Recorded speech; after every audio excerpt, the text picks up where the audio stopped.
Hello' everyone, আপোনালোকৰ সকলোকে মোৰ অন্য এটা ভিডিঅ'লৈ স্বাগতম জনাইছোঁ।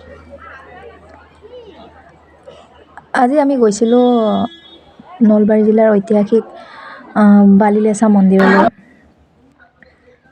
হাজাৰ হাজাৰ ভক্তৰ সমাগম দেখিবলৈ পাইছে আপোনালোকে। চাওকচোন, প্ৰবাদ মতে এই মন্দিৰটোৰ যথেষ্ট মাহাত্য আছে। বিশেষকৈ মাঘ মাহৰ শনিবাৰ আৰু মঙলবাৰ এই দিনবিলাকত এই মন্দিৰটোত যথেষ্ট মানুহৰ ভিৰ হয়। সেয়ে আমিও ভাবিলোঁ আজি যিহেতু শনিবাৰ, গতিকে আমিও আজি এবাৰ গৈ আহোঁ। যথেষ্ট মানুহ, অৱশ্যে আমি যোৱালে অলপ কমিছে প্ৰায়, তেওঁলোকে কোৱা কথা আৰু, কিন্তু তথাপিও মানুহৰ কিন্তু যথেষ্ট সমাগম হৈ আছে। আৰু এইফালে মই ইয়াতে চাকি জ্বলালোঁ। চাকি দিবলৈ একদম জেগাৰ অভাৱ। হাজাৰ বিজাৰ মানুহ আহে যিহেতু, গতিকে চাকি দিয়া ঠাইৰ অসুবিধা হয়। প্ৰথমতে গৈ ক'ত চাকি দিম ক'ত নিদিম এনেকুৱা এটা অৱস্থাত আছিলোঁ। তাৰপিছত নিজে অকণমান জেগা উলিয়াই পেলাই চাকিখন কোনোমতে জ্বলালোঁ।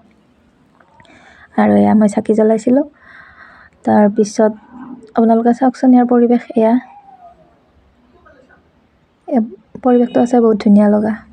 আৰু এইফালে ইয়াতে দোকানবিলাকো আহিছে অলপমান, যিহেতু মেলা টাইপো হয়, গতিকে তাত মেলাৰ দোকান চোকানবিলাকো আহিছে।